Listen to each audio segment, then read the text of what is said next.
Hello mga ka-reacts, kamusta kayong lahat and welcome back sa channel ko. Bahay ni Daddy Frankie or mansyon na pinapagawa ay malapit na ngang matapos, no? So habang nasa malayong lugar si Daddy Frankie ay si Boss JB nga ang nag-aasikaso sa bahay na pinapagawa na ngayon ni Daddy Frankie. So tignan natin ang mga litrato ng bahay ni Daddy Frankie ngayon, no? So makikita nyo sa larawan ay napakalaki. Halos mansyon talaga ang bahay na pinapatapos ni Daddy Frankie. Nakwento niya nga na ilang buwan niya rin itong pinagawa. So, halos hindi pa nga matapos, pero halos 90% na nga, o makikita niyo, ay tapos na yung bahay niya. At kinwento nga ni Boss JB na itong garden nga ni Daddy Frankie ay lubos na magugustuhan ni Daddy Frankie dahil talagang inayos niya, no?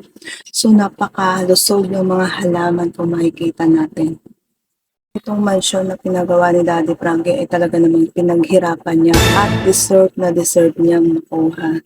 Dahil hindi lang sa pagod, hirap at tiyaga na ginawa ni Daddy Frankie para mabuo ang bahay na to, no? So gusto niya i-share sa mga viewers niya, supporters niya at sa mga lahat ng sumusuporta sa kanya na ito yung katas ng kanyang pinaghirapan. Alam naman natin na hindi lang sa pagbablog kumikita si Daddy Frankie. Kumikita rin ito sa negosyo. Mayroong sariling negosyo itong si Daddy Frankie. Sobrang sipag ng pamilya ni Daddy Frankie. At ang kwento nga ng kapatid ni Daddy Frankie ay nagtutulungan daw talaga itong magkakapatid. So alam naman natin na kahit kumikita sa pagbablog si Daddy Frankie ay hindi lang doon nanggagaling ang source of income nila.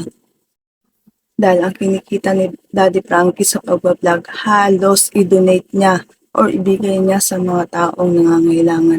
So sa tingin ko, halos yung pinampagawa niya sa bahay na to ay galing sa negosyo, sa hirap, pagod, talagang pagtsatsaga niya para kumita ng pera. I'm sure ililipat ni Daddy Frankie tayo sa kanyang bagong mansyon. So napakalaki. Alam naman natin na may bahay din itong si Daddy Frankie sa Makati. Pero this time, mas pinaganda at mas pinalaki ni Daddy Frankie ang bahay niya sa Pangasinan. Napakalaki talaga, napakaraming kwarto, ang ganda talaga, halos ang laki ng lupa.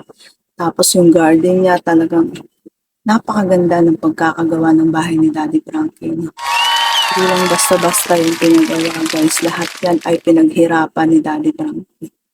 So, nasa malayong lugar ngayon si Daddy Frankie. Siguro pagbalik niya ay makikita niya na yung bahay niya halos tapos na sa pagpapagawa niya. Yung pagod at hirap na dinanas nila sa Visayas at Mindanao sa pagtulong sa ating mga kababayan, pagbalik niya matutumbasan na mas malaking ngiti dahil makikita niya nga ang bahay na pinapagawa niya halos matapos na. Pero alam naman natin na kaya nandun sa Visayas at Mindanao si Daddy Frankie ay para tulungan niya ang ating mahihirap ng mga kababayan. So doon pa lang talaga masaya na ang team Daddy Frankie. Mas lalo pang sasaya si Daddy Frankie pagbalik niya dahil nga sa resulta ng kanyang tahanan or sa mansyon na kanyang pinapagawa. So, ayun lang mga kababayan, update ko lang kayo sa mansyon na pinapagawa ni Daddy Frankie. Don't forget na i-subscribe natin si Daddy Frankie sa lahat ng channel niya sa social media. And don't forget to like and subscribe this channel. Thank you po and ingat ang lahat. God bless po.